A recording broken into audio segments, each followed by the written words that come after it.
آج غالباً ہمارے یہاں کسی کا انتقال بھی ہوا ہے ایکسیڈنٹ کی وجہ سے. کیا نام ہے؟ سلیم. کلیم. یعنی زندگی جو ہے ہماری دیکھی کتنی مختصر ہے کہ نہیں؟ پچھلی سال بھی بہت سارے لوگ اس وقت رمضان المبارک کے مہینے میں نماز تراویح میں اور عید کے دن ہمارے ساتھ تھے، مگر افسوس کہ آج وہ ہمارے ساتھ موجود نہیں ہیں. اور نہ جانے کتنے لوگ آج ہمارے اور آپ کے ساتھ موجود ہیں جو اگلی سال موجود نہیں ہوں گے. زندگی کا ہر لمحہ بہت قیمتی ہے انسان کا، اور خاص کر رمضان المبارک کا. ہم اور آپ تو اس بات کا اندازہ بھی نہیں لگا سکتے کہ جن کے یہاں ایکسیڈنٹ ہو کے انتقال ہوا ہے ان کے گھر والوں کو کتنا دکھ اور کتنا افسوس ہوگا. یہ صرف گھر والے ہی جانتے ہیں. ہم تو یہی دعا کریں گے اللہ ان کی مغفرت فرمائے، انہیں جنت الفردوس میں اعلیٰ سے اعلیٰ مقام عطا فرمائے، ان کے تمام صغیرہ کبیرہ گناہوں کو معاف فرمائے، ان کے درجات کو بلند فرمائے، اور ہم سب کو بھی اس طرح کے حادثوں سے بچے رہنے کی توفیق عطا فرمائے.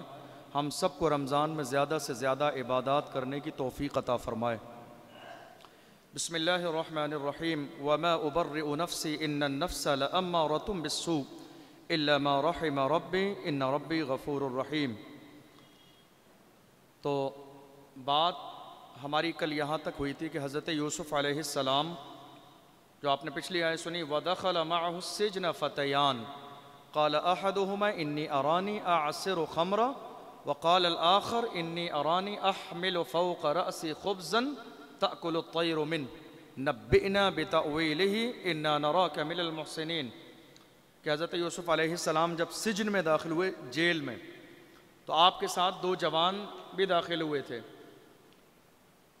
تو آپ نے تبلیغ فرمائی اور لوگوں کو بتایا کہ اللہ نے مجھے خواب کی تعبیر کا علم عطا فرمایا ہے.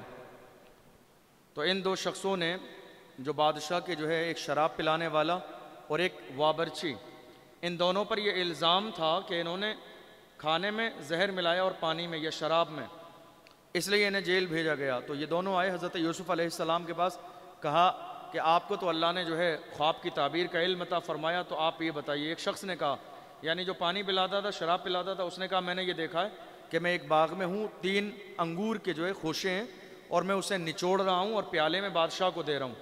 تو آپ نے فرمایا کہ تجھے 3 دن میں رہا کر دیا جائے گا. دوسرے نے کہا میں نے دیکھا ہے کہ روٹی کی ٹوکری جو ہے میرے سر پہ ہے اور پرندے اس سے کھا رہے ہیں، میرے سر پہ رکھی.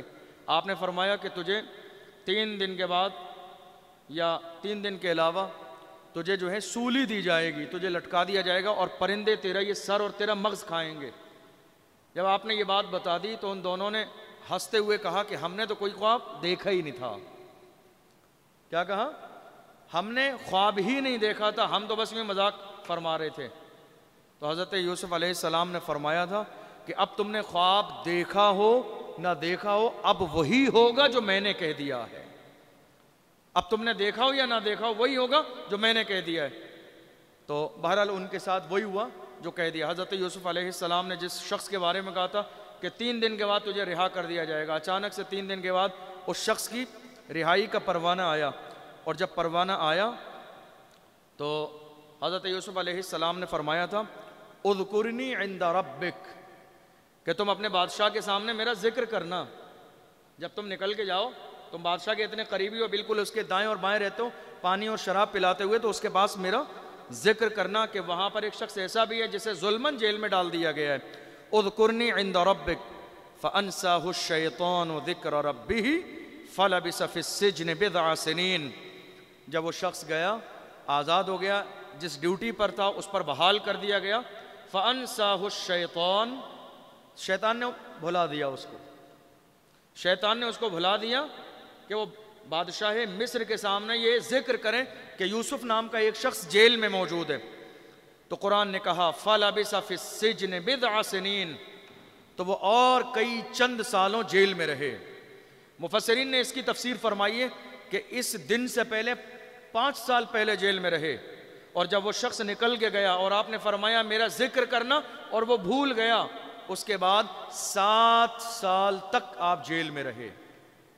اس طرح سے 12 سال حضرت یوسف علیہ السلام زندان زاویرہ میں رہے، مصر کی جیل میں. وقال الملك إني أرى 7 بقرات سمان يأكلهن 7 عجاف و7 سنبلات خضر وأخر يابسات يا أيها الملأ أفتوني في رؤياي إن كنتم للرؤيا تعبرون۔ اب جب وہ شخص بحال کر دیا گیا، ایک دن اچانک سے ایک رات بادشاہ نے خواب دیکھا۔ وقال الملك إني أرى 7 بقرات سمان يأكلهن 7 عجاف و7 سنبلات خضر وأخر يابسات۔ بادشاہ نے کہا کہ میں نے یہ خواب دیکھا ہے کہ 7 موٹی گائے ہیں بحال فربا جنہیں خوب چارہ ملا ہو، اور 7 کمزور اور دبلی گائیں ہیں۔ یأکلہن 7 عجاف، لیکن جو دبلی گائے ہیں وہ جو فربا گائیں ہیں، موٹی گائیں ہیں، انہیں کھا رہی ہیں۔ وَسَبْعَ سُنبُلَاتٍ خُضْرٍ وَأُخْرَ يَابِسَاتٍ، اور فرمایا 7 سوکھی بالیاں ہیں اور 7 ہری بالیاں ہیں۔ اچھا، پہلے کے زمانے میں، آج کل ہم کوئی بھی خواب دیکھتے ہیں صبح، کئی بار ہمیں یاد بھی نہیں رہتا، اور کئی بار ایسا ہوتا ہے کہ ہم خود ہی اگنور کر دیتے ہیں کہ خواب ہے، دیکھ لیا ہوگا۔ لیکن بادشاہ جو تھے وہ اپنے خواب کا بڑا اہتمام کرتے تھے کہ بادشاہوں کا خواب کوئی اتنا عام خواب نہیں ہوتا ہے۔ قال ایھا الملأ افتونی فی رؤیای ان کنتم للرؤیا تعبرون۔ تو بادشاہ مصر نے تمام خواب کی تعبیر بتانے والوں کو جمع کیا، جن کو باضابطہ رکھا ہوا تھا، کھانا دیا جاتا تھا، خرچہ دیا جاتا تھا، اسی کام کے لیے کہ بادشاہ جب بھی خواب دیکھے گا تو تعبیر بتانی ہے، انہی سارے کاموں کے لیے رکھا گیا۔ ان سب کو بلایا اور ان سے کہا میرے خواب کی تعبیر بتاؤ۔ قالوا اضغاث احلام۔ اضغاث احلام کا مطلب ہوتا ہے الذی لیس لہ معنی، یعنی ایسا خواب جس کا کوئی مطلب ہی نہ ہو۔ اور ویسے بھی حقیقت میں کیا، وہ خواب کی تعبیر جانتے نہیں تھے، جن کو رکھا ہوا تھا بس وہی ہے الٹا سیدھا کرنے والے۔ سمجھ میں آ رہی ہے؟ ابھی بھی بہت سارے لوگ ہیں اس طرح کے ہمارے سماج میں، قوم مسلم میں ابھی بھی بہت سارے ایسے لوگ ہیں جو خوب دعا تعویذ ڈورا دھاگا کرتے رہتے ہیں، لوگوں کو الو بناتے رہتے ہیں، پیسے لے لیتے ہیں، 20 40 ہزار روپے کے تعویذ بنا رہے ہیں، کسی اور کے بیٹے کی جاب لگانے کے لیے تعبیر بنا رہے ہیں۔ حضرت کا بیٹے کی 2 سال سے کہیں جاب نہیں لگی، حضرت کی خود کی جاب نہیں لگی۔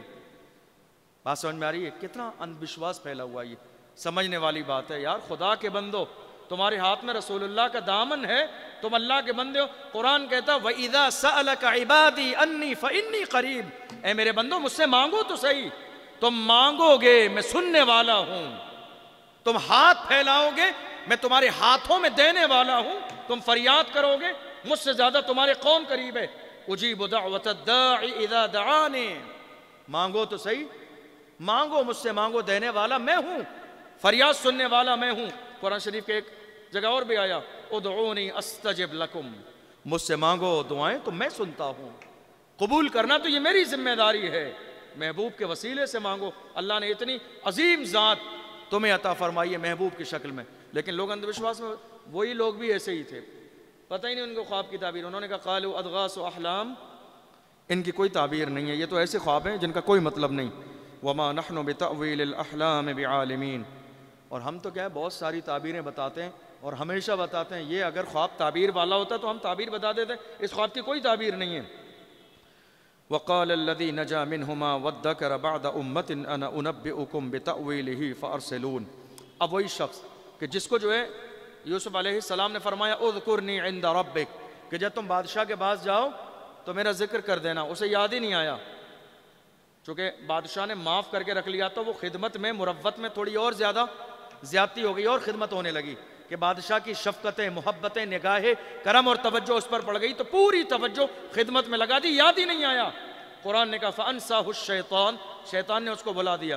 اب جب وہ مسئلہ کسی پہ حل نہیں ہوا تو اس نے بادشاہ سے کہا حضور اگر آپ کرم فرمائیں، میری بات پر توجہ فرمائیں تو میں ایسے ایک شخص کو جانتا ہوں جو آپ کے خواب کی تعبیر بھی بتا دے گا اور اس کا حل بھی بتا دے گا، سمجھ رہے ہیں؟ میں ایسے شخص کو جانتا ہوں۔ بادشاہ نے کہا کہاں ہے وہ؟ کہا جیل میں۔ اچھا، پہلے کا دور کیسا تھا کہ ہر فیلڈ کے لوگوں کی بڑی قدر ہوتی تھی، جو لوہے کا کام کرنے والے ہیں تو دوسرے لوگ اس کی بڑی قدر کرتے تھے کہ نہیں یہ اس کا کام ہے اور یہ اس میں ماہر ہے۔ کوئی سلائی کرنے والا کام تھا، دوسرے لوگ اس کی بڑی قدر کرتے تھے کہ نہیں یہ اس کا فیلڈ ہے، ہم نہیں جانتے، اس فیلڈ میں اسی کی بات مانی جائے گی۔ پہلے دور تھا لوگ جب دین کے مسائل نہیں جانتے تھے تو علماء کی بڑی قدر کرتے تھے کہ ہم شریعت کا مسئلہ ہی نہیں جانتے تو ہم کیسے زبان کھول سکتے ہیں، بحث و مباحثہ کر سکتے ہیں۔ آج ہمارے گروپس میں سارے لوگ مفتیان اکرام بنے ہوئے ہیں، بدقسمتی کی بات. تو پہلا دور تھا. تو بادشاہ نے کہا کہ وہ شخص خواب کی تعبیر بتانے والا ہے تو وہ جیل میں کیا کر رہا ہے؟ حیرت کی بات ہے. اگر وہ اتنا پڑھا، چونکہ خواب کی تعبیر بتانا اتنا آسان کام نہیں ہے، اس کے لیے بہت سارے علم کی ضرورت ہے، بہت ساری باریکیوں کی ضرورت ہے، پچھلی امتوں کی جو تاریخ ہے، جو علم ہے، اس کی ضرورت ہے. وہ شخص جیل میں کیا کر رہا ہے؟ کہا مجھے آپ جانے دیجئے پھر بتاؤں گا، کل لے کر آؤ. وہ شخص گیا، اس نے کہا یوسف ایھا الصدیق. صدیق کا مطلب ہوتا ہے سچ بولنے والا. کیا مطلب ہوتا ہے؟ سچ بولنے والا. یوسف ایھا الصدیق افتنا فی 7 بقرات سمان یأکلہن 7 عجاف و7 سنبلات خضر واخری یابسات لعلی ارجع الی الناس لعلہم یعلمون. اس شخص نے جا کے بڑی محبت کے ساتھ حضرت یوسف علیہ السلام سے ملاقات کی جیل میں، اور کہا اے یوسف، اے سچ بولنے والے جس کی زبان سے کبھی ہم نے جھوٹ نہیں سنا، ہمیں ہمارے بادشاہ نے خواب دیکھا ہے، اور وہ پورا خواب بتایا کہ یہ خواب دیکھا ہے، آپ اس کی تعبیر بتا دیں. میں بادشاہ کے سامنے اس حال میں لوٹنا چاہ رہا ہوں کہ مجھے اس خواب کی تعبیر کا علم ہونا چاہیے. حضرت یوسف علیہ السلام مسکرائے. دیکھو اچھے لوگ کیسے ہوتے ہیں، برے لوگوں کی پہچانے کہ ایک چھوٹی سی بات کو پکڑ کے بیٹھ جاتے ہیں اور دل میں حسرت رکھ لیتے ہیں. سمجھ میں آ رہی؟ بھلے ہی وہ سگا بھائی ہو، ماں باپ کی بات بھی آج لوگ اپنے دل میں رکھ لیتے ہیں، والدین کی بات، سگے بھائی کی بات، والدین کی بات، اپنے بڑوں کی بات، بزرگوں کی بات دل میں رکھ لیتے ہیں. حضرت یوسف علیہ السلام نے خواب کی تعبیر بتائی، ان کے لیے دعا کی، وہ نکل گیا. 7 سال تک اسے خیال نہیں آیا، اور جب واپس آیا تو یوسف علیہ السلام نے شکوہ نہیں کیا.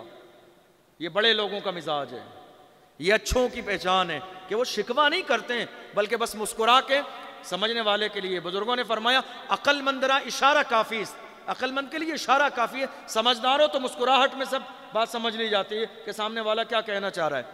تو آپ نے مسکرا کے فرمایا قال تزرعون 7 سنین دأبا فما حصدتم فذروه في سنبله الا قليلا مما تأكلون ثم يأتي من بعد ذلك 7 شداد يأكلن ما قدمتم لهن الا قليلا مما تحسنون ثم يأتي من بعد ذلك عام فيه يغاث الناس وفيه يعصرون.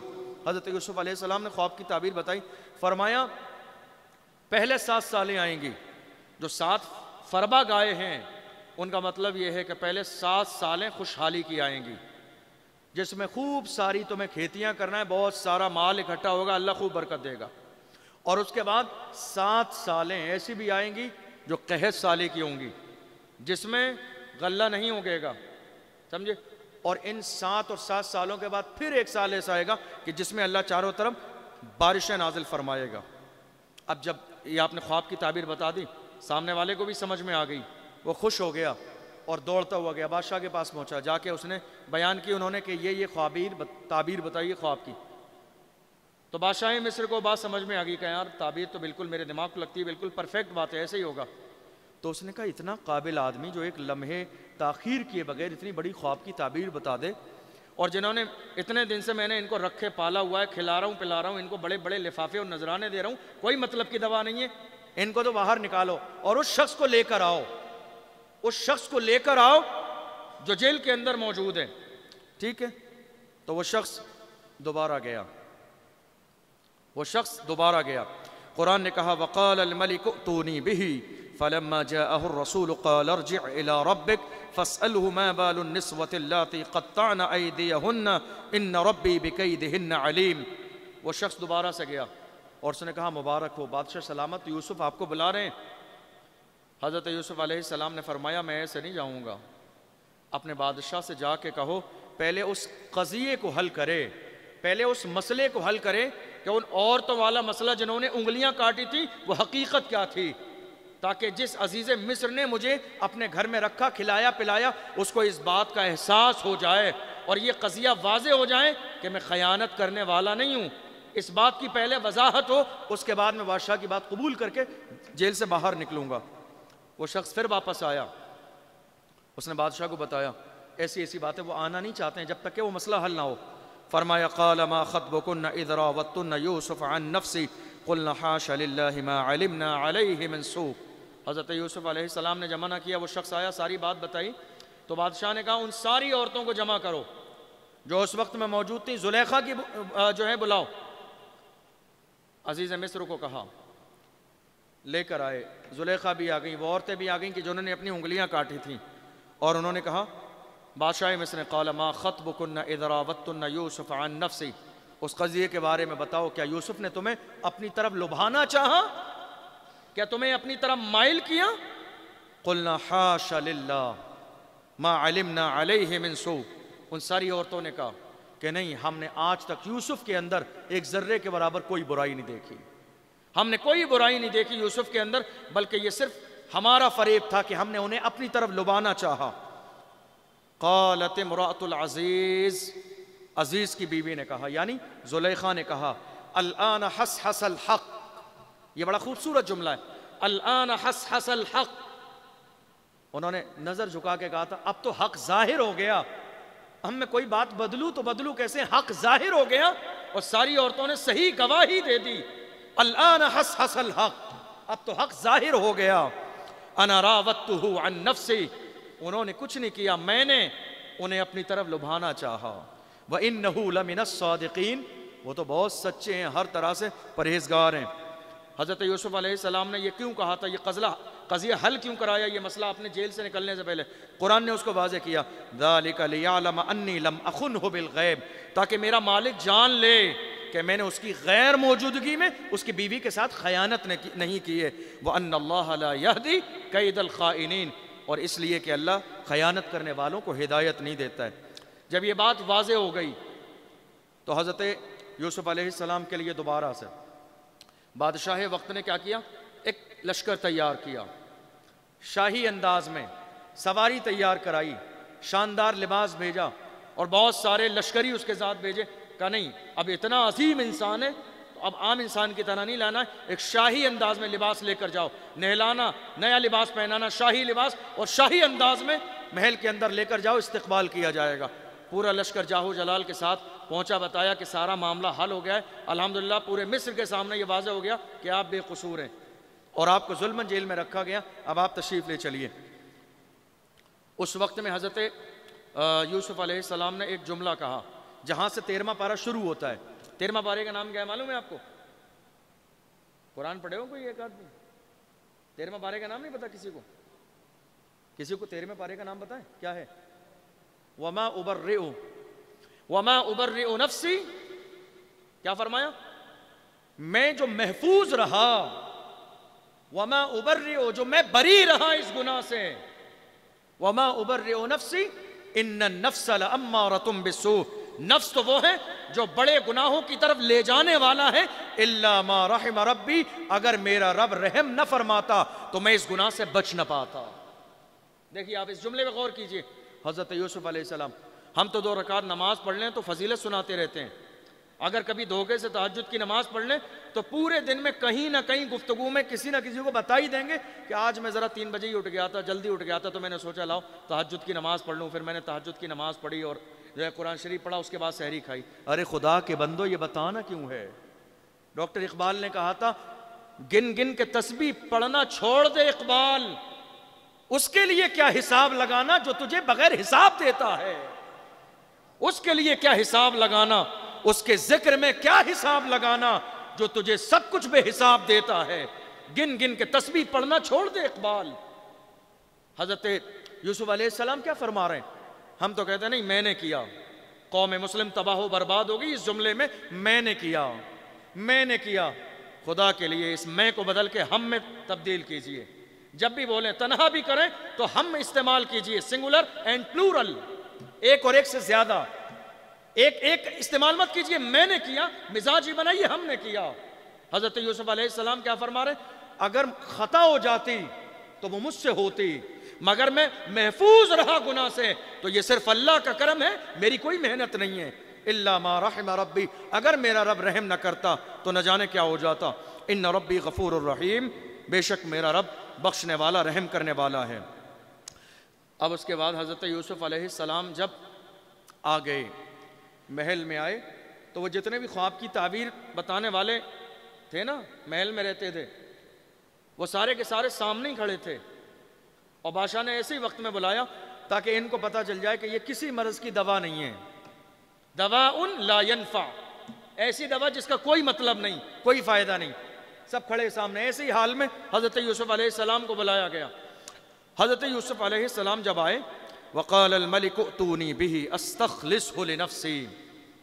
آپ نیچے کھڑے تھے اور وہ ایک ممبر کی طرح بادشاہ کے بیٹھنے کی جو اپنی جگہ ہوتی ہے, اس کے وزیر بیٹھتے ہیں, کرسی نما ایک اسٹیج ٹائپ کا ہوتا ہے, وہاں کھڑا تھا.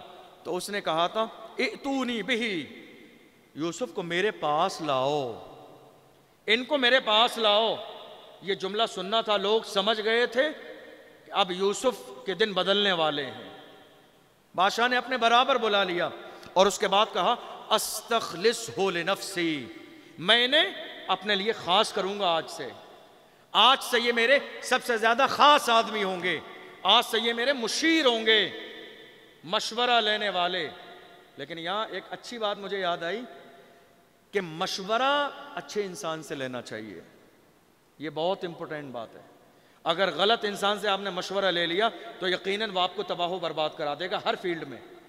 برے انسان کا ہے, لڑائی کی نوبت ہوتی ہے تو ایسا مشورہ دیتے ہیں, دبنا نہیں, تم کمزور تھوڑی ہو. یہ مشورے والے لوگ ہیں. اور کچھ اچھے لوگ ہوتے ہیں, کہتے ہیں یار خدا کے بندے چھوڑو یار, ختم کرو. میرے نبی نے فرمایا قرآن میں والکاظمین الغیظ والعافین عن الناس, غصہ چھوڑ دینے والے, معاف کر دینے والے ایسے لوگ ہیں. اللہ یحب المحسنین, اللہ ایسے لوگوں سے محبت کرتا ہے.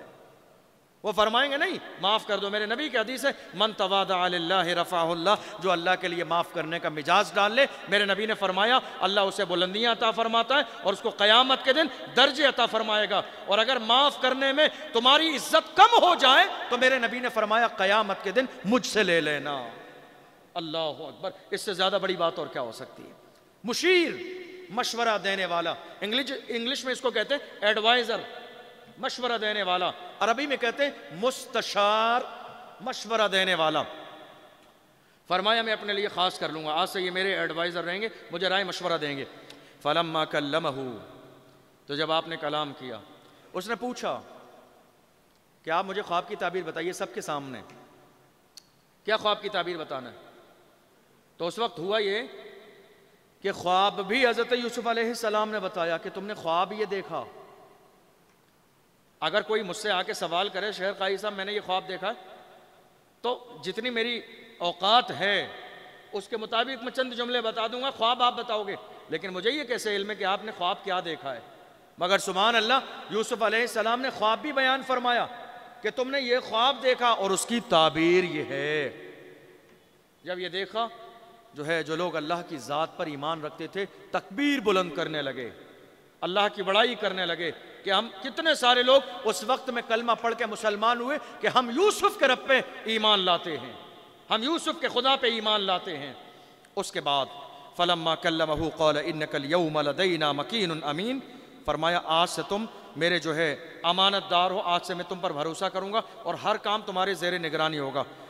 اب کیا ہوا, جب حضرت یوسف علیہ السلام نے یہ بیان فرمایا کہ 7 سال پہلے غلہ کرنے کے ہیں اور 7 سال کیسے قحط سالی کے, تو اب کرنا یہ ہے کہ 7 سال ہمارے ملک میں جتنی بنجر زمین پڑی ہے ہم سارے لوگوں کو لگا کے اس بنجر زمین میں کاشتکاری کریں اور زیادہ سے زیادہ ذخیرہ اندوزی کر لیں, اور اس کے بعد بالیوں میں سے دانے تب نکالیں جبکہ ہمیں ضرورت ہو.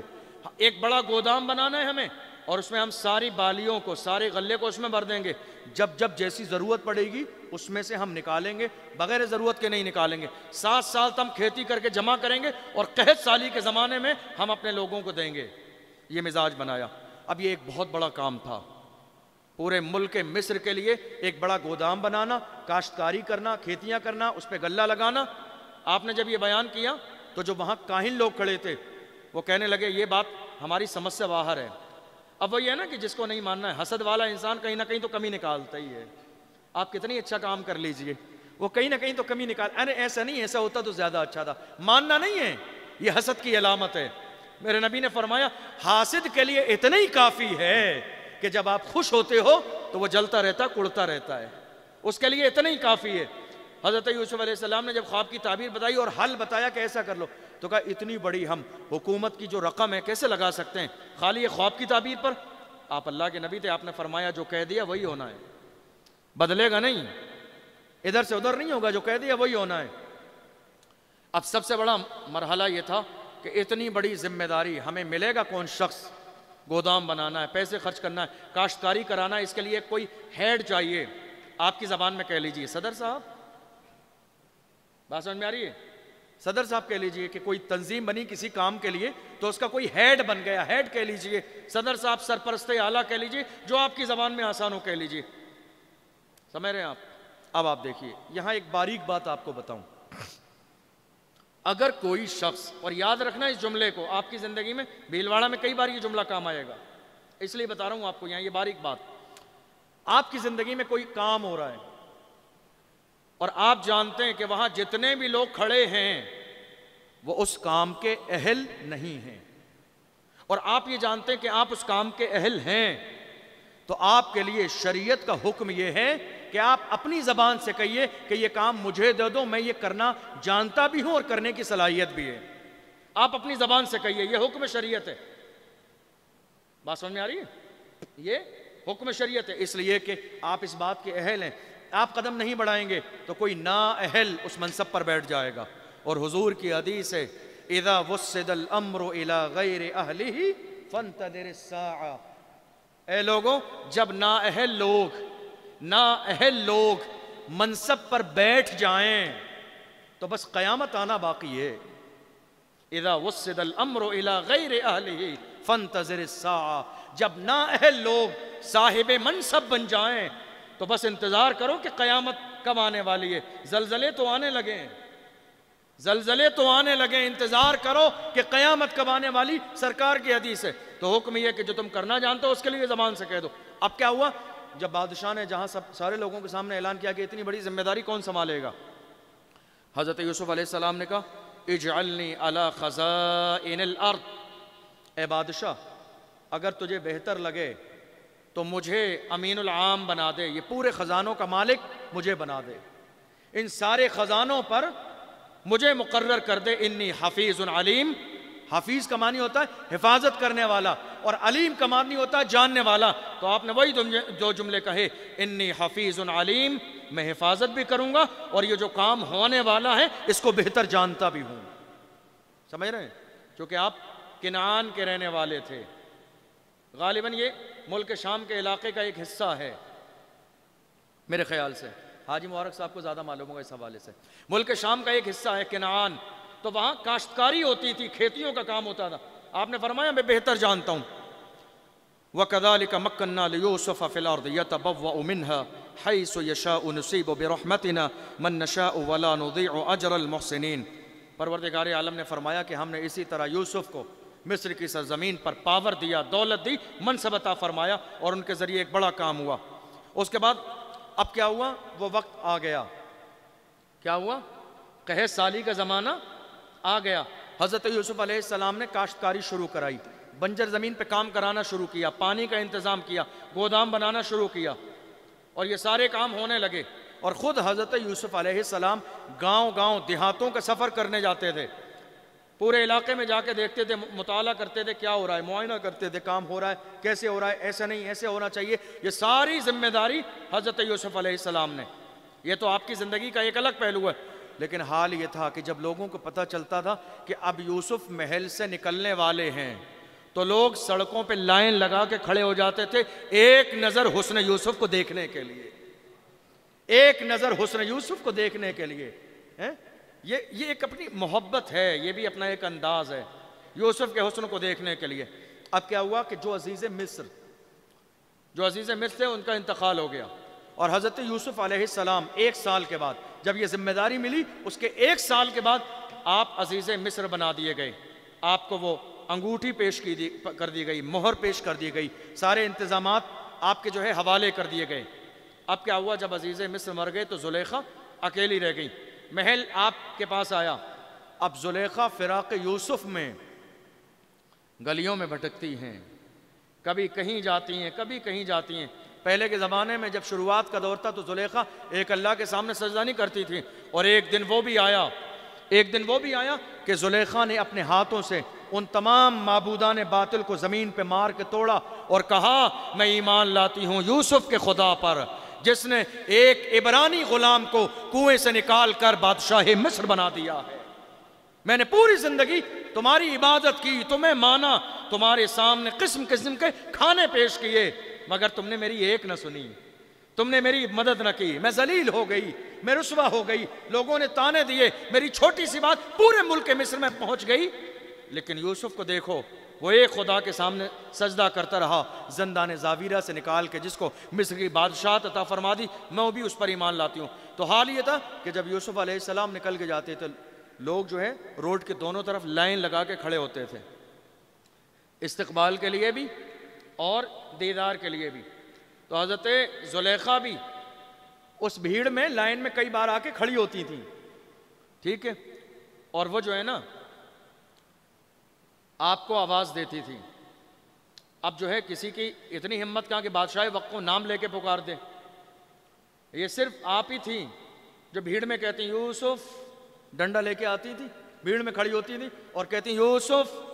تو کئی بار بھیڑ میں حضرت یوسف علیہ السلام نے سنا ہی نہیں، لیکن کئی بار جب آپ نے غور کیا تو آپ کو لگا کہ کوئی مجھے میرے نام سے پکارتا ہے، کوئی مجھے میرے نام سے پکارتا ہے۔ تو آپ کو یہ احساس ہوا، آپ نے کئی بار ادھر ادھر دیکھا لیکن کوئی بھیڑ میں نظر نہیں آیا، چونکہ ڈنڈا پکڑے ہوئی تھی۔ جس حسن کی زلیخا کے مثالیں دی جاتی تھیں وہ سارا حسن روتے روتے ڈھل چکا تھا، یہاں تک لکھا ہے کہ زلیخا کی آنکھوں کی روشنائی ختم ہو گئی تھی، دیکھتی نہیں تھی، کمر جھک گئی تھی، جس حسن پر ناز تھا وہ حسن ڈل چکا تھا فراق یوسف میں روتے ہوئے۔ آپ نے کئی بار غور کیا کہ یہ آواز یوسف کی آ رہی ہو نہ ہو، کوئی خاص انسان ہے جو مجھے نام لے کے پکارتا ہے۔ آپ کئی بار توجہ کی، آپ چلے گئے، یہاں تک کہ قحط سالی کا دور شروع ہوا، اور جب قحط سالی کا دور شروع ہوا تو آپ نے جو ہے پہلے 7 سال تک خوب کھیتی کرائی، اور کھیتی کرانے کے بعد میں اس کو ذخیرہ اندوزی کر لی، اور فرمایا جب قحط سالی کا دور آئے گا، لوگوں کو ضرورت پڑے گی، اعلان کرا دیا تو ہم ایک بندے کو، ایک فیملی والے کو 1 اونٹ غلہ دیں گے، بھر کر اس سے زیادہ نہیں دیں گے، ٹھیک ہے۔ 7 سال آپ نے ذخیرہ اندوزی کرائی، سارا کام کر لیا۔ اب آیا قحط سالی کا دور، اور جب قحط سالی کا دور آیا تو آپ نے دینا شروع کیا اس مال کو۔ پہلے ان سے پیسوں کے بدلے دیا پہلی سال قحط سالی میں، دوسری سال سونے چاندی کے بدلے میں، تیسری سال ہیرے جواہرات کے بدلے میں، چوتھی سال غلاموں کے بدلے میں، پانچویں سال ان کے زمینوں کے بدلے میں، چھٹی سال ان کی اولاد کے بدلے میں، اور 7ویں سال میں جب آپ نے ان کو غلہ دیا تو انہوں نے خود اپنے آپ کو غلام بنایا، اور سارے کے سارے لوگ آپ کے غلام بن گئے، اور آپ نے ان کے لیے کھانے پینے کے دروازے کھول دیے۔ ان 7 سالوں میں مصر والوں کے پاس کوئی چیز باقی نہ رہی، پورا ملک جو ہے حضرت یوسف علیہ السلام کا غلام بن گیا۔ یہاں حکمت کیا ہے؟ حضرت یوسف علیہ السلام کو اس مال کی ضرورت نہیں تھی، چاہتے تو یوں ہی دے دیتے اور واپس لوٹایا بعد میں۔ حکمت کیا تھی؟ حکمت یہ تھی کہ اگر یوسف علیہ السلام بادشاہ وقت رہے اور کچھ نہ ہوا تو مصر کا رہنے والا کبھی یہ تانا دے سکتا ہے کہ ایک غلام آج ہمارے سروں پر بادشاہ ہے؟ کوئی یہ تانا دے سکتا تھا کہ ایک غلام جس کو بازار میں خریدا گیا وہ بادشاہ وقت ہے؟ اللہ نے پورے مصر کو یوسف کا غلام بنا دیا، پورے مصر کو یوسف کا غلام بنایا۔ اور اس کے بعد جب یہ قحط سالی کا دور گیا، حضرت یوسف علیہ السلام نے بادشاہ مصر سے مشورہ کیا۔ بادشاہ مصر اور عزیز مصر یہ 2 الگ ہیں، کنفیوز نہیں ہونا۔ لیکن کیا تھا کہ جو بادشاہ مصر تھا اس نے عزیز مصر کو ساری حکومت عطا کر دی تھی، اور اس کے بعد جب عزیز مصر کا انتقال ہوا تو وہ ساری حکومت حضرت یوسف علیہ السلام کے پاس آئی۔ تو حضرت یوسف علیہ السلام کا یہ ایک بہتر کام تھا کہ اس بادشاہ سے رائے اور مشورہ ضرور کرتے تھے، تاکہ کبھی اس کو یہ احساس نہ ہو کہ ہم نے ساری چیزیں نہیں تو پوچھنا بھی گوارا نہیں، چونکہ وہ شخص بھی جو بادشاہ تھا وہ بھی ایمان لایا۔ تو آپ نے کہا اب کیا رائے ان کے بارے میں؟ تو بادشاہ نے کہا ہم لوگ کہاں رائے دیتے ہیں، ہم تو آپ کے تابع ہیں، ہم آپ کے تابع ہیں، جیسا آپ کا حکم ہوگا اس کے مطابق عمل ہوگا۔ تو آپ نے فرمایا میری خواہش یہ ہے کہ ان سارے لوگوں کو آزاد کر دیا جائے، اور 7 سالوں میں ہم نے سونا چاندی ہیرے جواہرات غلام بادیاں زمینیں جتنی لی ہیں وہ ساری واپس کر دی جائیں، اور ان سب کو آزاد کر دیا جائے۔ ان سارے لوگوں کو آزاد کر دیا گیا، اور وہ سارے لوگ اپنی زبان سے یہ اعلان کرتے تھے کہ مصر کی تاریخ میں اتنا حسن و جمال اتنا کمال اور اتنا عدل و انصاف والا بادشاہ نہ ہوا ہے اور نہ شاید کبھی ہو سکتا ہے۔ اب کیا ہوا؟ یہ ساری بات تو آپ نے سمجھ لی، اس کے اندر ایک چھوٹی سی بات کیا ہوئی تھی کہ جب قحط سالی کا دور مصر میں آیا، قحط سالی کا دور مصر میں آیا، تو وہ کنعان کی سرزمین پر بھی قحط سالی کا دور آیا کہ جہاں آپ کے والد اور آپ کے 11 بھائی زندگی گزار رہے تھے، وہاں بھی لوگوں میں اعلان کر دیا گیا مصر کا بادشاہ جو ہے عزیز مصر ہے، اس نے غلے کا انتظام کیا، وہ بیچے گا، وہ دے گا۔ تمام جگہوں سے لوگ خریدنے کے لیے آئے، اور اس کے بعد جو ہے حضرت یوسف علیہ السلام کے بھائی بھی آئے۔ قرآن نے اسی کو کہا وَجَاءَ إِخْوَةُ یوسف، حضرت یوسف علیہ السلام کے بھائی بھی آئے۔ بنیامین جو آپ کے سگے بھائی تھے ماں کے اعتبار سے، انہیں حضرت یعقوب علیہ السلام نے بھیجا ہی نہیں، روک لیا۔ جو 10 بھائی تھے ان کو بھیج دیا گیا غلہ اور اونٹ لے کر کہ غلہ لینے کے لیے جائیے۔ قرآن نے کہا وَجَاءَ إِخْوَةُ یوسف، یوسف کے بھائی بھی آئے، فَدَخَلُوا عَلَيْهِ، یوسف کے سامنے آئے، محل میں داخل ہوئے، فَعَرَفَهُمْ، تو حضرت یوسف علیہ السلام نے ان سب کو ایک نظر میں پہچان لیا۔ مفسرین فرماتے ہیں یہ زمانہ 40 سال کا زمانہ گزر گیا تھا، یعنی جب آپ کو کنویں میں ڈالا گیا تھا اور آپ کو لایا گیا تھا 40 سال کا زمانہ گزر گیا تھا۔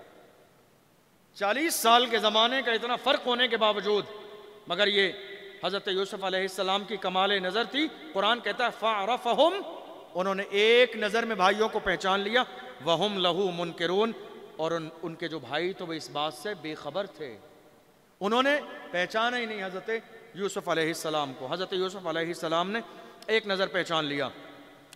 بس آخری آیت اور پڑھتا ہوں آپ کے سامنے، وَلَمَّا جَهَّزَهُمْ بِجَهَازِهِمْ قَالَ ائْتُونِي بِأَخٍ لَكُم مِّنْ أَبِيكُمْ أَلَا تَرَوْنَ أَنِّي أُوفِي الْكَيْلَ وَأَنَا خَيْرُ الْمُنزِلِينَ۔ حضرت یوسف علیہ السلام نے محل میں کام کرنے والوں کو اشارہ کیا کہ یہ خاص مہمان ہیں، ان کو اچھے سے کھلانا پلانا، بڑھیا سے ان کے انتظامات کرنا۔ ان کو روکا، تھکان اتر گئی، کھلایا پلایا۔ اس کے بعد ان سب کے لیے جو 10 بھائی تھے ایک ایک غلے کا جو اونٹ تھا وہ تیار کرایا، اور تیار کرانے کے بعد میں کیا کیا کہ جو انہوں نے رقم دی تھی، ٹھیک ہے، وہ تھیلیوں میں اس زمانے میں درہم و دینار چلتے تھے وزن اور گن کے ساتھ، تو آپ نے اشارہ کیا کام کرنے والوں کو، کہا کہ اس غلے کے اندر یہ ڈال دینا۔ مفسرین فرماتے ہیں حضرت یوسف علیہ السلام کی اس مال کو اس غلے میں واپس کرنے کی نیت یہ تھی کہ جس طرح یہاں قحط سالی کا دور ہے تو میرے والد یعقوب علیہ السلام وہاں پر موجود ہیں، پریشانی اور قحط سالی تو وہاں پر بھی ہوگی، تو یہ تھوڑا سا ان کے پاس مال ہے، اگر میں لے لوں گا تو کہیں ایسا نہ ہو کہ یہ پریشان ہو جائیں، اس لیے آپ نے وہ سارا مال انہی کے اس میں رکھوا دیا اور آپ نے ان کو واپس کیا۔ لیکن ان لوگوں سے آپ نے چلتے چلتے ایک بار ملاقات کی۔ یہاں پر ایک بات اور بھی سوچ لیجئے، والد کا کتنا بڑا مقام ہے، سمجھ رہے ہیں آپ؟ ہمارے نوجوان تو آج پیسے کما کے لاتے ہیں، مثال کے طور پر 10,000 روپے یا 15,000 روپے سیلری ملتی ہے تو کیا کرتے ہیں، 13,000 روپے تو اپنی جیب میں، اپنے خرچوں میں، اپنے اکاؤنٹ میں، 1,500 یا 2,000 والد صاحب کو دے دیے مہینے پر خرچے کے لیے۔ تمہارا خرچہ 13,000 روپے، والد صاحب کا خرچہ 2,000 روپے۔ مرنا بھی ہے، قیامت کے دن جواب دینا ہے۔ ایسا نہ کیجئے، میرے نبی نے فرمایا کما تدین تدان، تم جیسا کرو گے ویسے ہی تمہارے ساتھ کیا جائے گا۔ 2,000 دینے سے پہلے یہ غور کر لو، تم بھی اپنی جیبیں چھوٹی چھوٹی بنوا کے تیار رکھو، تمہیں بھی 2,000 سے زیادہ نہیں ملنے ہیں، کیونکہ میرے نبی نے فرمایا جیسا کرو گے ویسے ہی تمہارے ساتھ کیا جائے گا۔ دیکھو حضرت یوسف علیہ السلام کی والد سے محبت، وہ پیسے لیے ہی نہیں، غلے میں تھیلی رکھوا کے واپس کر دی کہ کہیں ایسا نہ ہو میرے والد صاحب پریشان رہیں۔ آخر میں آپ نے ملاقات کی، ان سے پوچھا، بس آخری بات بتا رہا ہوں، ان سے پوچھا تم کتنے بھائی ہو، کیا تم 10 بھائی ہو؟ تو انہوں نے کہا کہ نہیں۔ قال ائتونی بأخ لکم من ابیکم، یہ پوری آیت ہے۔ کہا نہیں، ہم 12 بھائی تھے، ہم 12 بھائی تھے۔ تو کہا 10 کیوں آئے ہو؟ کہا ایک بھائی کو تو ہمارے بھیڑیا کھا گیا، ایک بھائی کو تو ہمارے، جس کا نام یوسف تھا، اسے تو بھیڑیا کھا گیا، اور ایک بھائی جو اسی کا سگا تھا ماں کے اعتبار سے، والد کی طرف سے تو ہم سب سگے، ماں کی طرف سے، ماں کے رشتے سے جو ہے وہ سگا بھائی ہے بنیامین نام سے۔ تو والد صاحب اس سے محبت میں، چونکہ وہ بزرگ بھی ہیں تو کہیں جانے نہیں دیتے ہیں اکیلے، اس لیے انہیں روک لیا۔ تو حضرت یوسف علیہ السلام نے فرمایا دیکھو میں بڑا انصاف کے ساتھ کام لیتا ہوں، سب کی پریشانیاں دور کرتا ہوں، پورا وزن کرتا ہوں، ناپتا تولتا ہوں، لیکن یاد رکھنا فَإِن لَّمْ تَأْتُونِي بِهِ فَلَا كَيْلَ لَكُمْ قَالَ ائْتُونِي بِأَخٍ لَّكُمْ۔ فرمایا جب اگلی بار تمہیں غلے کی ضرورت پڑے بھائی سے ملاقات کا انداز دیکھیے، بھائی بھائی ہوتا ہے، چھوٹی موٹی غلطیاں آپ کے بھائیوں سے ہو جایا کریں، معاف کر دیا کرو، نظر انداز کر دیا کرو، بھائی بھائی ہوتا ہے، بڑوں کی عزت کیا کرو، مان سمان دیا کرو، بڑا بھائی بھائی ہوتا ہے۔ فرمایا جب اگلی بار آؤ قال اتونی باخ لکم من ابیکم، جب اگلی بار آؤ تو والد سے کہہ کے بھائی کو واپس لانا، اور اگر بھائی کو نہیں لائے تو تم میں سے کسی کو غلہ نہیں ملے گا، بھائی کو ساتھ میں واپس لانا۔ فَإِن لَمْ تَأْتُونِي بِهِ، اگر نہیں لائے فَلَا كَيْلَ لَكُمْ عِنْدِي وَلَا تَقْرَبُونَ، اگر تم بھائی کو لے کر واپس نہیں آئے تو تم میں سے کسی کو غلہ نہیں ملے گا۔ اس کے بعد انشاءاللہ جو ہے کل اس کو ہم پورا کریں گے، ابھی کافی ساری باقی ہے تو میں سناؤں گا تو بہت سارا ٹائم ہو جائے گا۔ بہرحال ہمیں اور آپ کو یہ کوشش کرنی چاہیے کہ ہمیں بھی اپنے بڑے بھائیوں کی قدر، احترام اور عزت کرنا چاہیے، اور کبھی وہ ڈانٹ دیں، چلا دیں، ہمارے چہرے پہ تھپڑ بھی مار دیں تو دل بڑا کر کے معاف کر دینا چاہیے، اور دل میں برائی نہیں لانا چاہیے کہ مارا کیسے۔ جہاں جہاں انا کے مسئلے وہیں سارے معاملات خراب ہوتے ہیں۔ تواضع کا مزاج پیدا کیجیے، میرے نبی نے فرمایا جو صاحب تواضع ہوگا اللہ اسے عزت عطا فرمائے گا۔